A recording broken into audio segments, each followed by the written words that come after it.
What is going on? Welcome back to this is not Thursday night. It's supposed to be Thursday night. Man, I'm telling you, we have got a lot to talk about. We're fishing multiple lakes at times with the cold front. We're catching some really good fish. The big fish are right on the verge. Like big fish are about to start going down in a big way around Forks. Cold time of year. I love cold weather fishing so much. And we kind of did a little bit of a thing this week. Want to send a big shout out to my boys over there at it's backwards, I know, but 3G Welding took care of us on the strap. Look at this right here. Give you a little looky-loo here. Best we can. This is weird doing it in reverse. I always get it backwards. Anyway, I got to tell you guys, this is like super cool for me. It's like a growing up having a toy that he's always wanted. It's awesome. Awesome, awesome, awesome, man. I'm so happy. So proud to have that thing.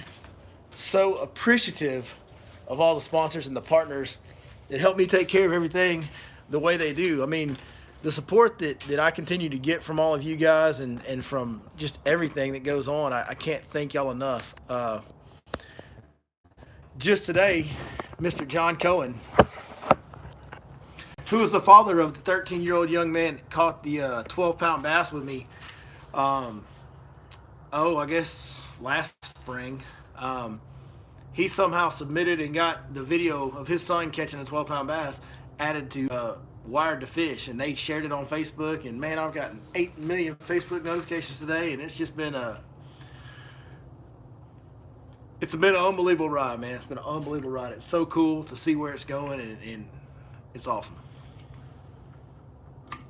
And it's all because of you guys, all of you guys. So thank y'all so much. So we got a lot to talk about tonight. We're going to talk about the best baits to fish this weekend, whether you're fishing cold water lakes like Lake Fork, whether you're fishing hot water lakes like Lake Wells. Shh, don't tell nobody. And we got to talk about the MLF. The MLF. Yes. The MLF tour is coming to Lake Fork. And they're coming in March. I'm just telling y'all. Like, we need to go and somebody needs to go look up what is the biggest bass that has ever been caught in a professional level tournament. Have they ever caught a 13 or 14 pounder during one of these Elite Series events or FLW events or anything like that? How cool would that be to see one of those big dogs in MLF show up and catch like a 13 pounder? Like, how awesome would that be? That would be like the coolest thing ever. So hopefully we'll get to see some epic stuff go down. I have no doubt that we will. It'll be epic. It'll just be a matter of how epic it'll be. Let's check some comments early, see what's going on. Brody's in the house. What's up, Brody? JD Atnip, what's going on, big dog? Any tips on navigating Lake Fork? Just bought my first boat. Yeah, absolutely. Follow the buoy markers. If you don't know, don't go. Go real slow. Just idle and you'll be fine. When you idle, trim your motor up to where the prop is just under the water. When you're idling, that'll help you bounce off the trees a little better, not catch your prop as much. And there's boat lane chips out there. There's a couple different ones. Stephen Fothery, Lance Vick, they both make boat lane chips for Lake Fork. You can buy them in just about any of the marinas around the lake. Highly recommend purchasing those if you've never been on Lake Fork before. They'll give you lanes that you can run. They're even outside the marked buoy lanes, so check those out.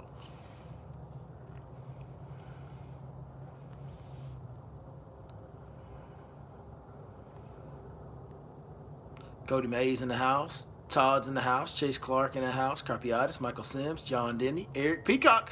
Eric Peacock, you were in my boat today, homie. Ronnie Green. Random Skills. Colton Deloach is here. Billy Curley. Awesome, man. Got a big crowd in here tonight, man. Appreciate you guys watching so much. Thank you guys very much for that as well. All right, so MLF, they are coming in March. Now, here's the thing about March, especially, the first half to the middle of March. People, a lot of times, in fact, Eric Peacock asked me this today. A lot of people ask me, when is the best time to book a trip? I say, well, it depends on what you want. There's different strengths, different times of year, different techniques, better times of year to swing for a big one, blah, blah, blah. A lot of different factors involved. But one thing that I always tell people is the most consistent time of year. Like, if you want to come and have the best bet to come out and have a quality fishing trip where you can feel confident that you're going to have a good day in, day out. We have the least amount of bad days. It's March 20 to June 10. Now, they're coming just before that, so Let me tell you what that kind of means. What that kind of means is it could be amazing. It could be the greatest exhibition of bass fish catching that we've ever seen in the history of bass fish catching. It could also be tough. It could also be a grind. It could be a deal where, the MLF, we used to see them catch a bunch of numbers. It might be a deal where they don't catch a lot of numbers. There might be guys that don't catch a whole lot of fish. But one thing that I will guarantee you, I will promise you this. You watch, hide and watch. Whether it's a tough bite and they can't catch that many fish, or whether it's a good bite and they're catching a whole lot of fish, there will be some really, really big bass caught during that. I would be surprised how many fishermen fish MLF. I think it's like 80, something like that. You put 80 guys of that level on Lake Fork, and this is, I don't know if everybody appreciates how what I'm fixing to say, how crazy this is, because you can't say this about just about anywhere else, but you put 80 guys on Lake Fork in March, even if it's tough conditions, I would be shocked if there's not multiple double-digit fish caught. I mean, there's just not hardly ever double-digit fish caught in these big tournaments like this. I would be shocked even under bad conditions if they don't catch multiple double digits that time of year, because those big girls are pregnant. They're there to eat. Even when they're not biting good, they still have to eat because they're big, fat, pregnant girls. And if you've ever had a pregnant wife and watched her eat, you know what I mean. So there's going to be some huge fish caught in that deal. And if they bite good, like I was talking about this to somebody the other day, what's going to happen when somebody catches 30 fish over 4 pounds?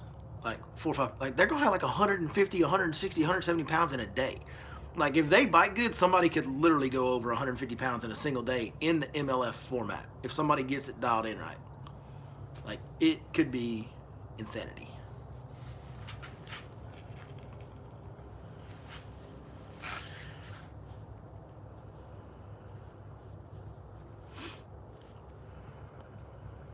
Yeah, I'm excited for it. I'm reading some of the questions. Sorry when I pause like that. I'm just reading some of the comments and stuff. Somebody was saying some of the guys call Fork the old home pond. They do. I'm excited for Takahiro. I hope Takahiro does really good. I know Takahiro is a great fisherman, obviously, with everything he's done in the sport, but he's great on Lake Fork. He guides on Lake Fork when he's not on the tour. Takahiro Amore lives in Emory, Texas. Lake Fork is his home lake, and he is a hammer out there. I'll be excited to see what he does. I'm going to tell you, some of the guys that, we can get more into this as time goes on. I don't want to get too much into predictions. I mean, they just announced it, but I will tell you that the pre-spawn shallow point swim bait deal is usually getting started pretty darn salty at that time. And if one of those guys can key in on that, man, I'm talking about they might catch some big, big, big numbers and bags of fish. I saw somebody ask earlier, MLF is usually a numbers deal. How does that play? Here's how it plays. On Lake Fork in March, I don't care whether you're trying to catch a little fish or not. You catch giants on accident on Lake Fork in March. Everybody does it. It happens to random people from all over the country. That's why everybody travels to come to Lake Fork. That's why it's such a special place. People that are going down the bank throwing a wacky worm screw up and catch 8, 9 pounders every day that time of year. So they can try to fish for numbers all they want to, and them big ones are going to slip in there on them that time of year on Lake Fork. It's not going. They ain't going to have a choice.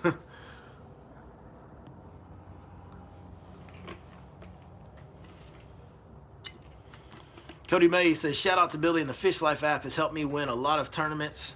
If you don't have it, you need to check it out. Cody, thank you so much. Yeah, Cody, hey, first of all, let me say, hey, buddy, I appreciate you using the Fish Life app, and I know that you believe in it, and, man, I cannot thank you enough for that. But I want to tell you congratulations, because you're the one that's executing. You have done great in your tournaments this year. You've won tournaments. I think you finished second in your championship last week, if I remember correctly. Man, you have done an outstanding job this year, and you have caught the fire out of them, buddy, and I'm so proud and so happy for it. If y'all don't remember, Cody did a video with me. Cody is our Gold Star brother.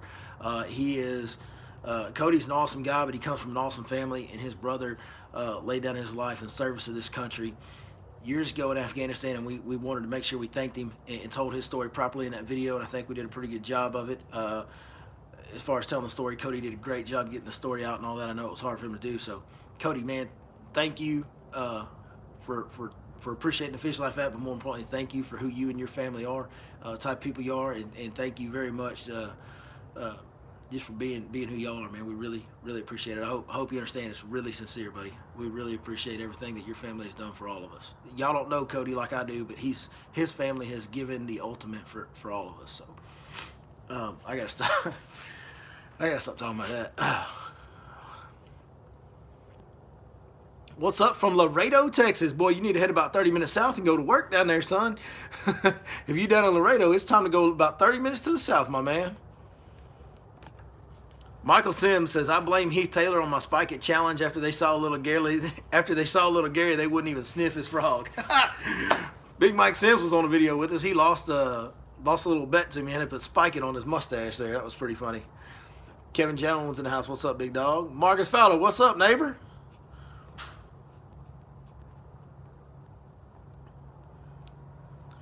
Jacob Wheeler caught 112 pounds, which is the biggest ever, and that might be shattered. Yeah.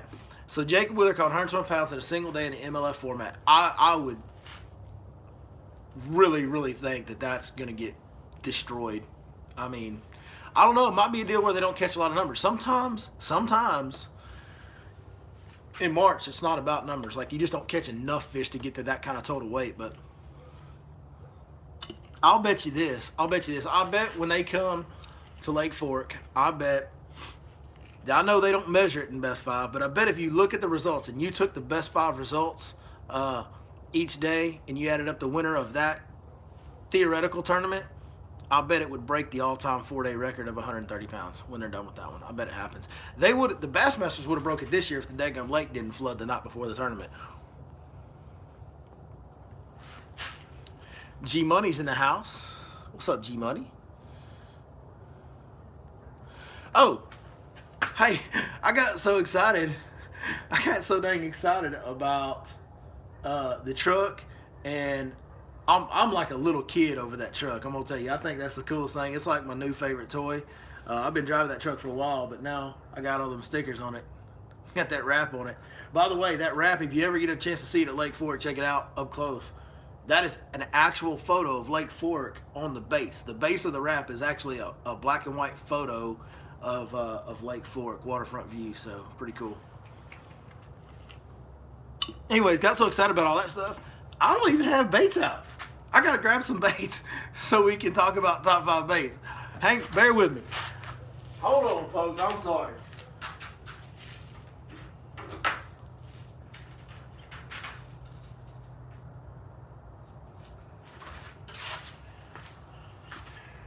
My apologies. Somebody play the Jeopardy music in the background or something.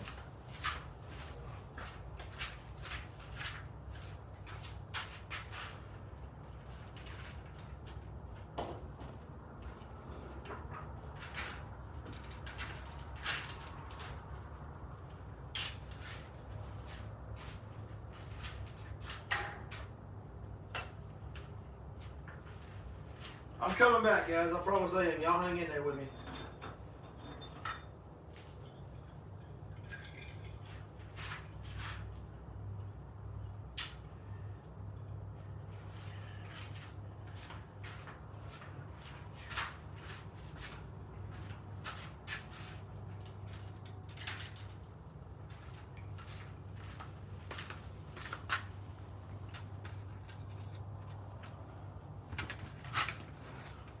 I'm back. Sorry, I just blocked off the whole camera too. Awesome job. Way to go, Bill. All right. Hopefully I didn't lose all y'all. All right, let's see what we got in the comments here.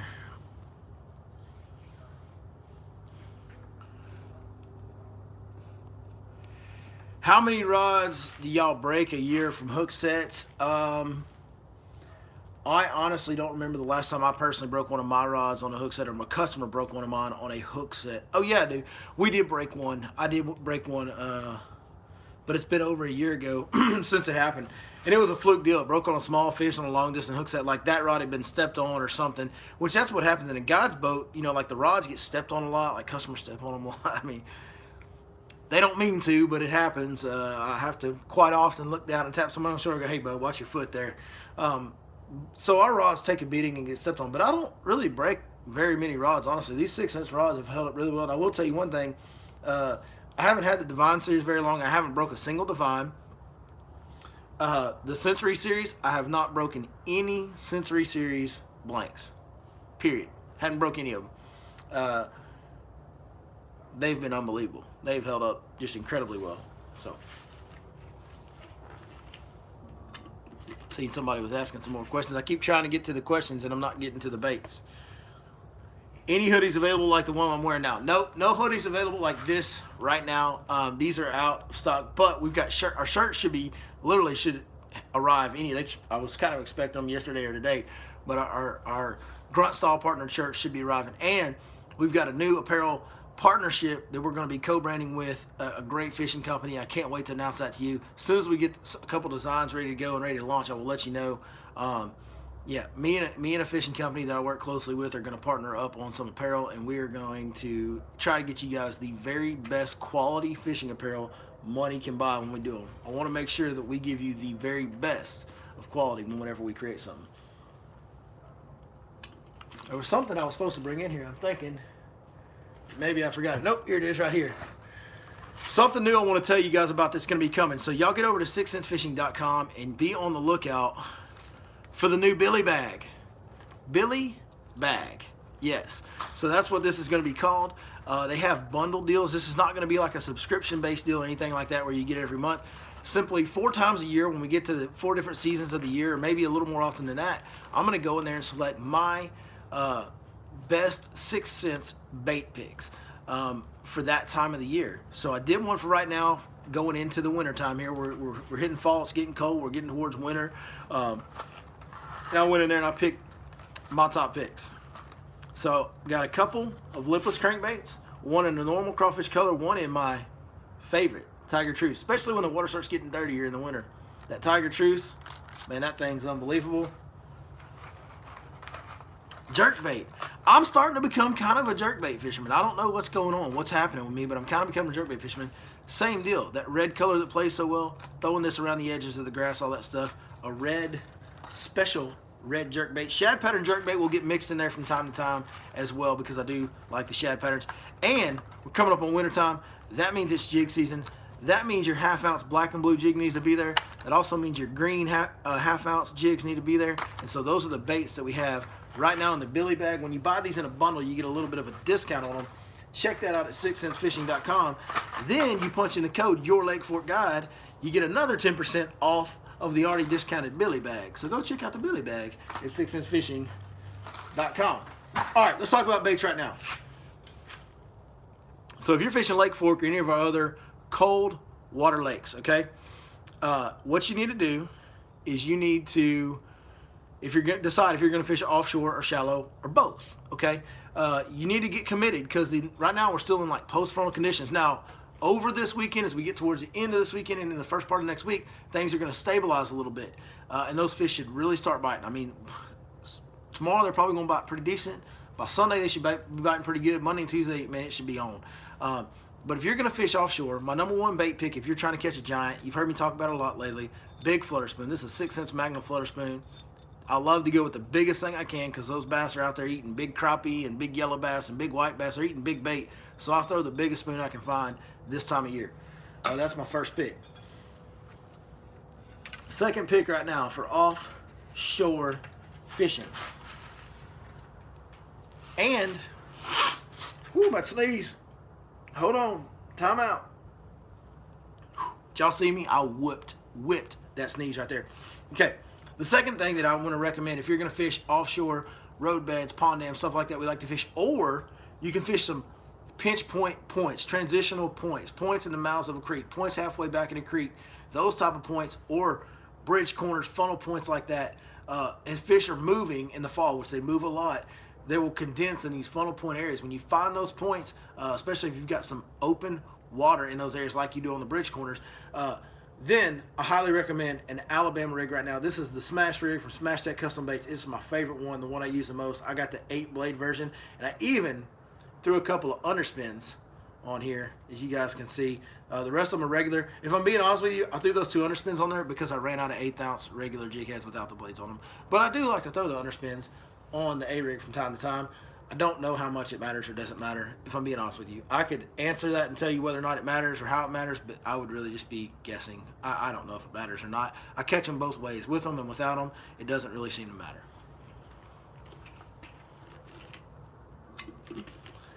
Is the Billy Bag already for sale on the website? I don't know. I don't know if the Billy Bag is for sale on the website just yet. Okay. Another thing to throw. Now, this is going to be those transitional areas, those secondary points, those bridge corners, stuff like that. Hey, I told you I'm kind of becoming a jerkbait fisherman. A jerkbait fisherman. Now, I'm throwing the shad pattern right now, but we are getting ready. Like, I'm already starting to throw some red baits. My lipless bait right now that I'm throwing is red. And that jerk bait deal, when I transition and go fish this same exact bait, the Provoke 106X from 6 Inch Fishing, when I throw that jerk bait around the outside edge of the grass or just out in front of the grass, I'm throwing the red jerk bait around the grass. It's a really cool red and yellow color jerk bait. It's a two-tone bait. It's a different color on each side. It really, when you're jerking it, that color just flashes and twitches. But that's the color that I'm throwing when I'm fishing it around grass. But when I'm fishing it on secondary points, funnel points, bridge corners, stuff like that, then we're going to go to the shad pattern jerkbait. It's pretty. The color's not really showing up on my phone camera very well. It's very pretty. All right, now let's talk about a little bit of shallow water. If you're going to go shallow, these are my two bait picks. The first thing is going to be your red or crawfish pattern. I always say red. It's not red. It's like orange and gold are the colors that we use. But the crawfish pattern lipless crankbaits. The water's pretty clear right now, so we're not throwing the tiger truce and the chartreuse one, but we are throwing that one right there that you just saw in the Billy Bag. That's the one we're throwing. The crawfish pattern lipless crankbait. That is my best moving bait up shallow. The other bait that's working really well, Zach Watts is going to be very proud. Some of you know what that means that I'm fixing to say. But the other bait that's going to be very effective up shallow, and you need to slow down sometimes, especially on the post frontal days. Like tomorrow morning, you're going to want to start slow. If you're fishing shallow, first thing in the morning tomorrow, you're going to want to fish really slow. And to me, the best bait to fish really slow with right now is a Wacky Rig Divine Shaky Head Worm. It's a straight tail worm, got a nice little fat tail on it, gives a lot of action. I'm putting a half a nail weight in the head, rigging it on my Gamakatsu Finesse White Gap weedless hook, and just throwing that thing in there, letting it sink, twitch it up, let it sink, fish it real slow, thorough, and methodical. Most of my whacking worm bites are coming while that bait is sitting dead still on the bottom right now. I'm having to go extremely slow for my whacking worm bites. There's the top 5 baits. Now, let's talk real quick, just briefly, about what I would do on a power plant type of lake, a heated water lake. I have spent a couple days on heated water lakes over the last week, so let's discuss that briefly. The first thing I would do right now, with as much as the cold water, the temperature has dropped, I'm going to go straight to the discharge right now. Those fish that are not relating to that heated, the super heated water, the further away you get from that discharge, the more in shock those fish are going to be from the weather changes that we have incurred here over the last few days. So I'm going to try and fish as close to that discharge as I can, even up in that discharge where that current's ripping. There are fish grouping up, schooling up, getting in big wads in those discharge areas. One of the best things you can throw in those areas is a big Carolina rig. I'm throwing a Smash Tech Bubble Fry. I'm also throwing a Ned Fry from 6 Cents, the new Ned Fry. Both of those baits are getting bit really well on my Carolina rigs in the discharge where the current is ripping. I'm throwing on a 1 ounce weight, big 1 ounce weight, even going up to 1.5 ounces at times so that I can feel that bait in that current. It's hard to feel the bottom of that current, but if you can, it helps. It helps you feel the bite better. The other thing you can throw in those current areas is a single swim bait on a jig head. Throw it on a big 3/4 ounce jig head, so again, you can feel the bait, you can control it better in that current, you can have more control over the bait. So those are the 2 baits I'm throwing in the current. Now,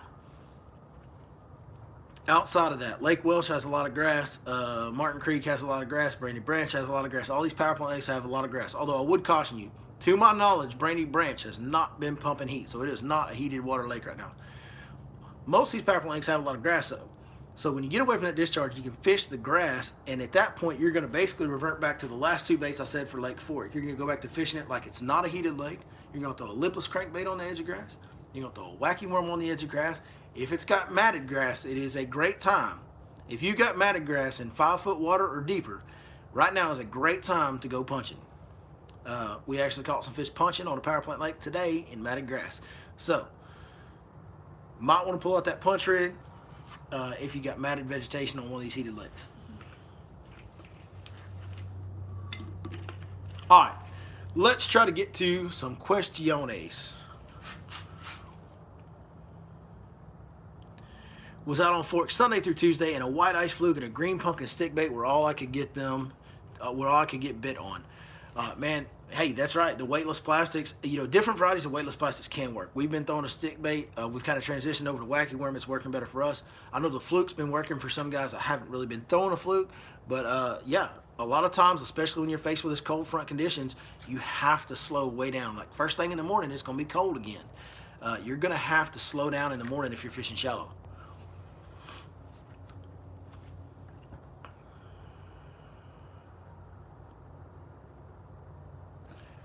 What broomstick are you using with that A-rig? I'm using the 8-foot heavy action moderate tip 6 cents Lux Series rod on my Alabama rig. Same rod that I use for my big deep crankbaits, my big, the C25 Cloud 9 series, the big giant crankbaits that dive 25 feet and stuff like that. Yeah, I'm using that big broomstick rod, 8 foot long, for the Alabama rig.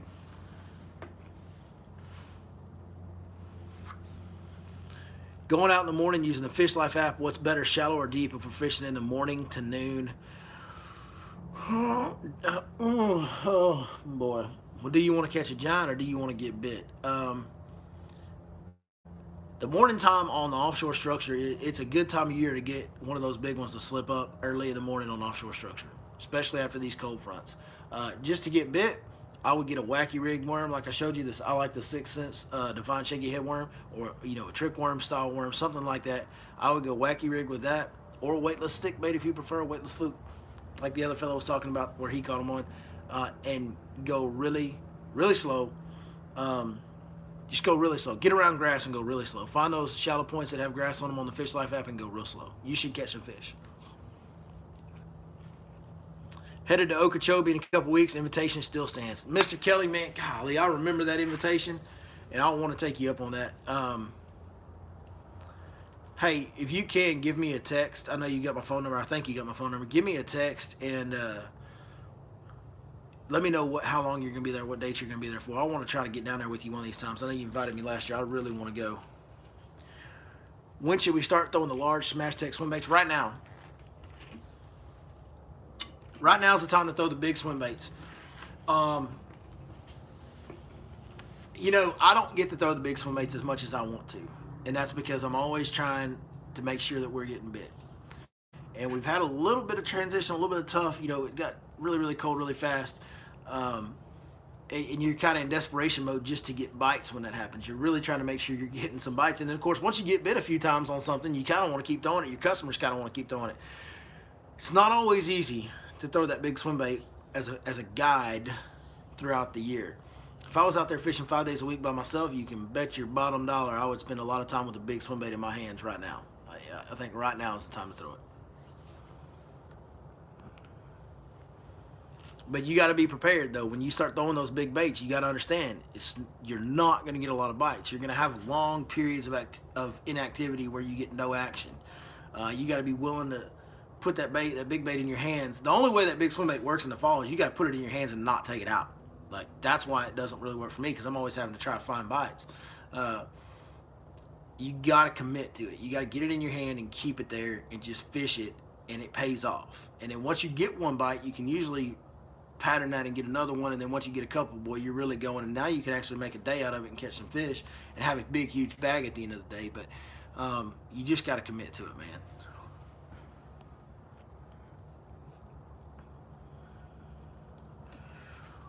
What water temp do you typically start seeing fish begin to move out deeper and bunch up, or is there any key? Well, fish are bunching up out deep right now. Like, we've talked about this. I think we've brought this up almost every week, and that's okay. I don't mind being repetitive. I just, for the ones that have heard it, bear with me. For the ones that haven't, here you go.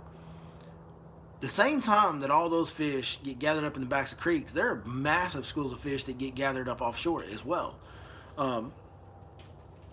Those fish go shallow and scatter during the turnover, and then as the turnover goes away, some of those fish migrate back in the creeks with some shad, and some of those fish migrate to offshore structure and feed on some shad but mainly are feeding on bigger bait, crappie.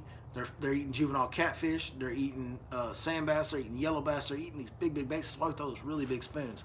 Um, so you kind of have both of those going on at the same time in the fall, and that's happening right now. Now, those fish that are back shallow, some of those fish will start migrating out in the water temp. That I usually see that start to happen in a kind of pretty big ways when you get down around 60 or below. You start to see a lot of those fish back out. When you see the water temp stabilized at 60 or below, I should say.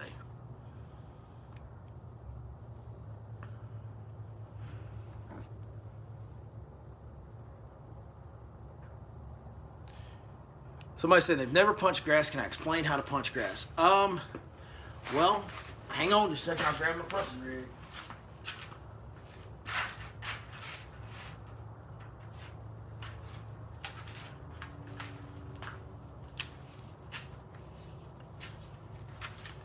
Alright, here's my punching rig.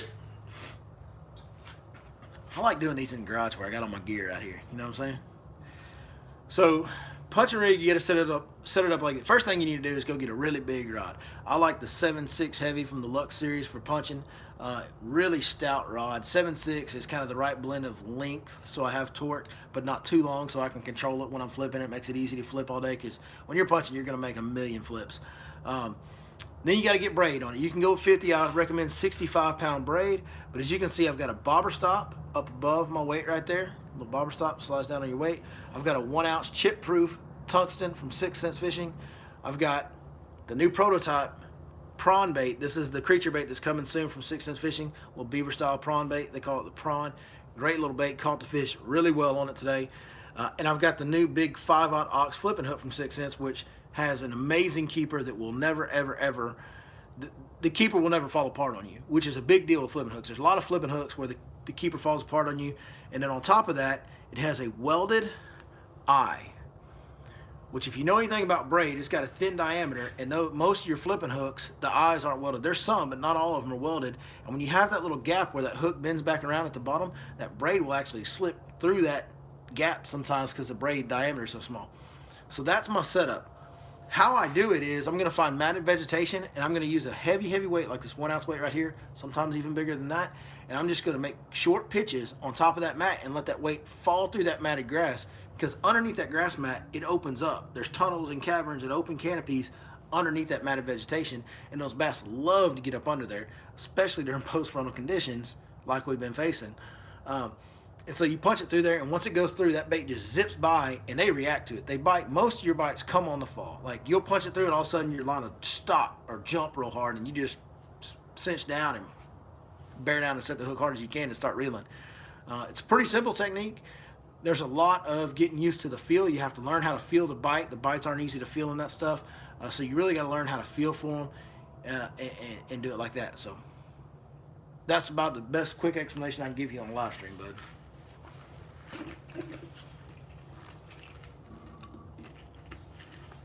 That last comment right there.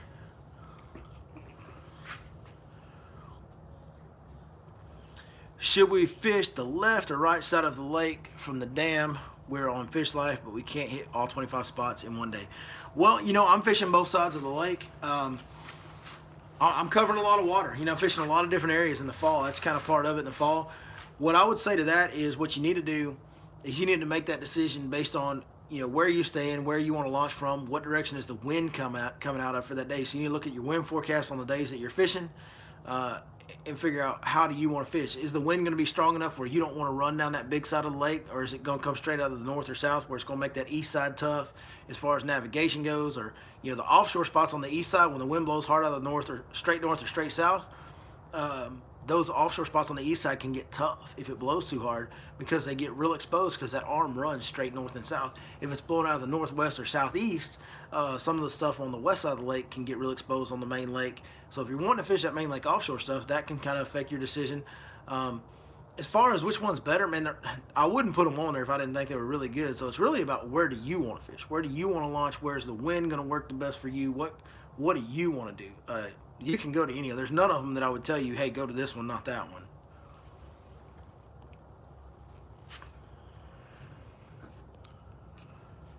Got my Smash Tech 7-inch gizzard shad and 12-aught beast hooks this week. I was looking forward to throwing it tomorrow, but we had a monsoon last night. Oh no. Hey, good things come to those who wait, brother. Stay patient with it. The Billy Bag. The Billy Bag is on the website. Colton Doc ordered the Billy Bag. That is awesome, man. Hey, thank you so much for that, guys. I really, I know I said it in the beginning, man, the support that you guys give us, all this stuff that I've got going on. We've got a new boat coming. Got it ordered. It's on the way. We've got some special announcements of some tricks that are going to be added onto that boat that I can't wait to show you guys.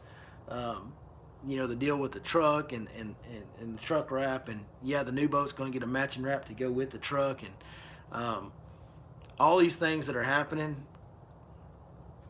It's humbling. It's unbelievable. Like I'm so like I'm like a little kid over that truck because I can't imagine that that's mine. Like that doesn't seem like I should have a truck like that. I grew up watching everybody that had cool looking trucks like that. I never thought I would have one. So it's very, very amazing, and you guys are the ones that make it happen. Like y'all are the ones that make all this stuff happen because of y'all. So you guys watching the channel and telling your buddies and helping us grow it, and I just can't thank y'all enough. Y'all are the best. We're gonna do some. We're gonna try to thank you every way we can. We're gonna try to keep helping you as much as we can. We're gonna do some giveaway stuff for you guys here pretty soon. I'm gonna put some giveaways together for y'all because I really, really appreciate y'all. I'm so excited. I think, I don't want to say this yet because I don't know for sure, but I think I might be getting a different style of trolling motor on my next boat, if you know what I'm saying. Maybe. It goes with the Halloween theme pretty well. We'll just say that. How about that? See if y'all can figure that one out. So I'm excited about that.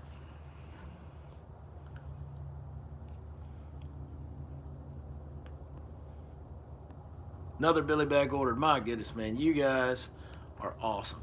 If it is a north wind, where would you recommend left side or right side? Well, if it's a straight north wind, like straight out of the north, then I'm going to recommend the west arm of the lake because it blows across that arm and it blows straight down that east arm. You don't want to go the east arm when it's blowing hard out of the north. If it's a northwest wind, you're going to want to go the east side, not the west side, because then it blows straight down that arm. You just look at the wind direction and look at the map and try to decide which one's going to work best for you. Colton Deloach says, no birds on the new boat. Absolutely not. I'm a Lowrance man. I have been from day one. I've never been sponsored by Lowrance before, and I've always wanted, made sure that I have them. I had one boat that had Humminbirds on them, and I'm not trying to knock Humminbird. They've come a long way since the Humminbirds that I used. But it's for me, I am so comfortable with how the Lowrance functions, how to dial it in, how to adjust it, how to get in and out of the menus, how to see on the screen what I want to see on the screen, when I want to see it on the screen. I can mark waypoints so fast. I've just had so much time behind the Lowrance playing with it and working with it that it's where I'm comfortable. It's the brand that I'm comfortable with and that I can use the most effectively. So I'm a Lowrance guy. I know I am getting a Skeeter boat, and they normally come with birds and all that, but I'm getting a custom ordered Skeeter, and we're getting it with Lowrance's, baby. Am I going to do a video when I pick up my new boat? Absolutely. Absolutely. Yeah, let me take this time to go ahead and let you guys know that, yes, I'll be picking up my boat from Nautical Mall and put for whatever it's worth, not that my endorsement, probably isn't worth a whole lot, but my full endorsement is definitely behind Nautical Mall Marine in Tyler, Texas. If you need a used boat, if you need a duck hunting boat, if you need a pontoon boat, if you need a kayak, if you need the best bass boat brand on the market, Skeeter Beater, you need to go see my boys at Nautical Mall. They're going to take good care of you. Salespeople are awesome. They're great with financing. Service department is hands down the best service department I've ever dealt with. I can't imagine how any of them could be any better than that. The man in charge of the service department, Mr. Joe, he's an amazing mechanic, but he is amazing at customer service. Like, I've never seen anybody any better at customer service in any industry. I cannot sing the praises of Nautical Mall enough. So check them out.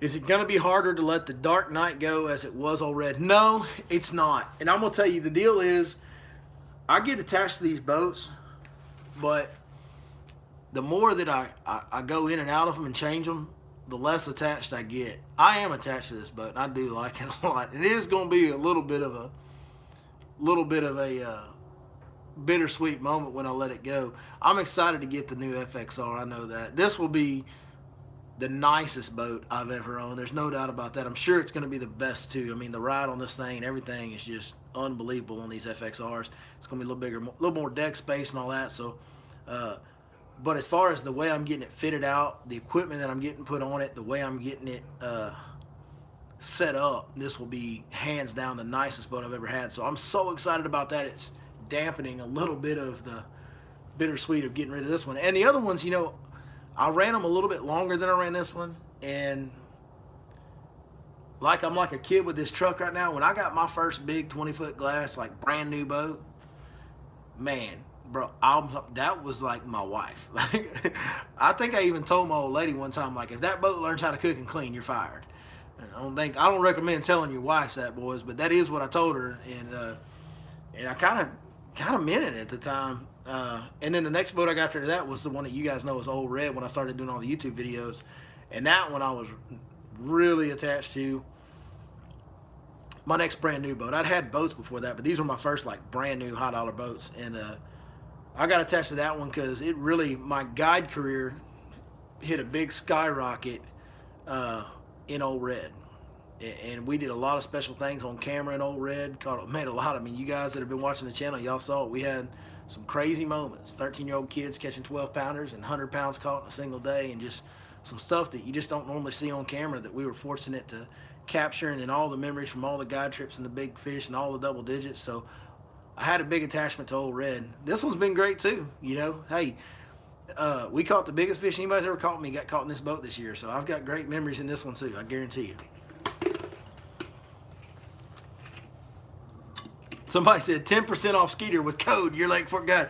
I mean, can I get that code? Like, can I use the Your Lake Fort Guide code on the Skeeter? Because I'm down, dog. Like, that's a big 10% right there, homie.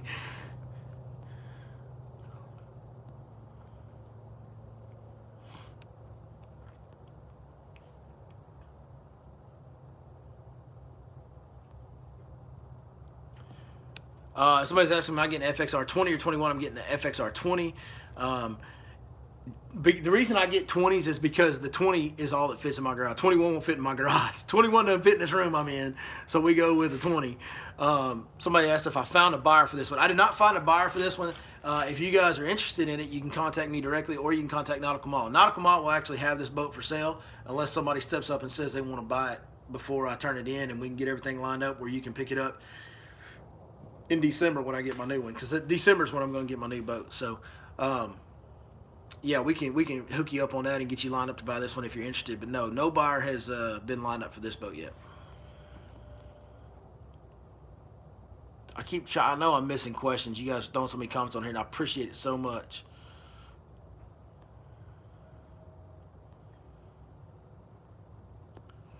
Okay, I think I caught up. I know I missed some. Hey, we've gone really long tonight. There was a lot to talk about, and I don't mind going along with you guys for that. So I appreciate you guys so much. We're going to wrap it up. If you got a last-minute question, I'd be happy to answer it. Drop it in there. Hey, leave me a comment on this video. Well, you guys have commented all, but leave me a comment on the video if you're watching it after production. How many hours on my boat? So let me tell you. I'm going to tell you how many hours on my boat. If you're asking about how many hours on my boat, there's too many. You don't want to know. The deal is the boat was broken correctly. It was maintained correctly. This boat is set up, as long as you keep the maintenance schedule up, this boat's set up to run, literally, these motors will run for thousands of hours if you take care of them correctly, but my boat has over 300 hours on it. I put about 300 hours a year on them, and I've had this one about 13 months now. So, yeah, I put a lot of hours on boats, but they're the right kind of hours. It's ran correctly. It's maintained correctly. I've had people buy my old boats that are still running them strong today from years ago, and you know, all my shows have held up because I made sure they got broken and maintained correctly. All right. Hey, thank you guys so much. I see some of y'all telling me about already. I appreciate it so much, man. You guys, you rock, you rock, you rock. Y'all are what makes it happen. So thank each and every one of you so much, man. We're going to keep giving you everything we got. And we'll see you guys next time right here on Your Lake Fort Guide.